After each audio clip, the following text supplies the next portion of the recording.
ఆధ్యాత్మిక ఉత్సవాల నిర్వహణకు అంతర్గాం మండల పరిధిలోని మురుమూరు గ్రామం సిద్ధమైంది. నూతనంగా నిర్మించిన ఆలయంలో శనివారం రోజున దేవతల విగ్రహ ప్రతిష్టాపనలు, మార్చి 1-2 తేదీలలో మురుమూరు కొమరన్న జాతరను అంగరంగ వైభవంగా నిర్వహించేలా ఏర్పాట్లు చేపట్టారు. 4 రోజుల పాటు జరిగే ఈ ఉత్సవాలకు 50,000కు పైగా భక్తులు హాజరవుతారనే అంచనాలతో పకడ్బందీగా ఏర్పాట్లు చేపట్టినట్లు చెబుతున్న నిర్వాహకులు గోపు ఐలయ్య యాదవ్తో మా correspondent Pudari Kumar face to face. Antargaon మండలం మురుమూరు గ్రామంలో దేవతల విగ్రహాల ప్రతిష్టాపన, శ్రీ మల్లికార్జున స్వామి కళ్యాణ మహోత్సవాన్ని వైభవంగా నిర్వహించేందుకు ఘనమైన ఏర్పాట్లు చేపట్టారు. ఈ అంశంపై మనతో మాట్లాడేందుకు కార్యనిర్వాహకులు గోపు ఐలయ్య యాదవ్ గారు సిద్ధంగా ఉన్నారు. మురుమూరు గ్రామంలో చేపట్టే ఉత్సవాల కోసం ఎలాంటి ఏర్పాట్లు చేపట్టారు? శ్రీ శ్రీ మల్లికార్జున స్వామి భక్తులకు మనస్ఫూర్తిగా నమస్కరిస్తూ, ఇది గతంలో 66 సంవత్సరాల నుండి ఒక పురాతనమైన టెంపుల్లో స్వామివారి కళ్యాణోత్సవం జరుగుతూ, మరి దాన్ని నూతనంగా ఈ సంవత్సరము భక్తుల సహాయ సహకారాలతోటి అతి వైభవంగా నిర్మాణం చేయడం జరిగింది. అటువంటి నిర్మాణం చేసిన ఆలయంలో మరి దేవతల విగ్రహాలు మల్లికార్జున స్వామి, మేడలమ్మ, కేతమ్మ, మరి బద్దిపోచమ్మ, ఎల్లమ్మ, వినాయకుడు, సుబ్రహ్మణ్య స్వామి, నందీశ్వరుడు, తర్వాత ధ్వజస్తంభం, దాదాపు 12 విగ్రహాలను ప్రతిష్టాపన రేపు మార్చి 1వ తారీఖున ప్రతిష్టాపన లింగమ జగ్గ మహేశ్వరులతోటి ప్రతిష్టాపన చేయబడుతుంది. అక్కడికి విచ్చేసిన భక్తులకు అన్ని విధాల సౌకర్యాలు, అంటే కరెంటు కానీ, నీళ్లు కానీ, మరి ఎండ తగలకుండా పందిళ్ళు వేయడం కానీ అనేక ఏర్పాట్లు చేయడం జరిగింది. దాంతోపాటు భక్తులకు అన్నదానం కూడా చేయడం జరుగుతుంది. అంటే ఉత్సవాల షెడ్యూల్ ఏ విధంగా ఖరారు చేశారు? ఏ రోజు ఎలాంటి ఉత్సవం జరుగుతుందంటారు?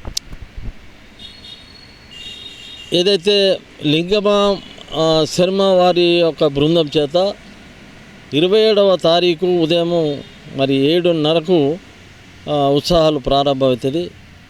ఆ విగ్రహాలకు ఏదైతే జలాశయము, పూలాశయము, అనేక విధాల వారి చేత పూజలు నిర్వహించబడతాయి. దానికి 27 మరి పండితులతోటి అనేక యాగశాలలో యాగాలు నిర్వహిస్తారు. ఆ తర్వాత మళ్ళీ 28న అదే ప్రకారంగా వివిధ రకాల పూజలు మరి ఆ స్వామివారికి నిర్వహిస్తారు. అవి అనంతరము మరి 1వ తారీఖు ఉదయాన్నే 10:30కు ప్రతిష్టాపన చేయబడతాయి. ఈ యొక్క ప్రతిష్టాపన చేయబడిన మహామానితుడైన మల్లికార్జున స్వామి యొక్క కళ్యాణోత్సవము ఏదైతే 1వ తారీఖు ప్రతిష్టాపన చేసిన తర్వాత అదే మరి పండితోత్తములతోటి ఉదయం 11:40 గంటలకు బ్రహ్మాండమైన కళ్యాణోత్సవం జరుగుతుంది. దానికి విశేషమైన భక్తులు వస్తారు. మరి ఆ కళ్యాణ అనంతరము మరి కొమరన్న జాతరగా 2 రోజులు జాతర నిర్వహించబడుతుంది. ఈ ఉత్సవాలకు ఎంతమంది భక్తులు హాజరవుతారని అంచనా వేస్తున్నారు? ఫైనల్గా భక్తులకు ఏం చెప్తారు? ఏదైతే 66 సంవత్సరం ఒకప్పుడు ఇది కొన్ని వేలాది మంది భక్తులు వస్తారు.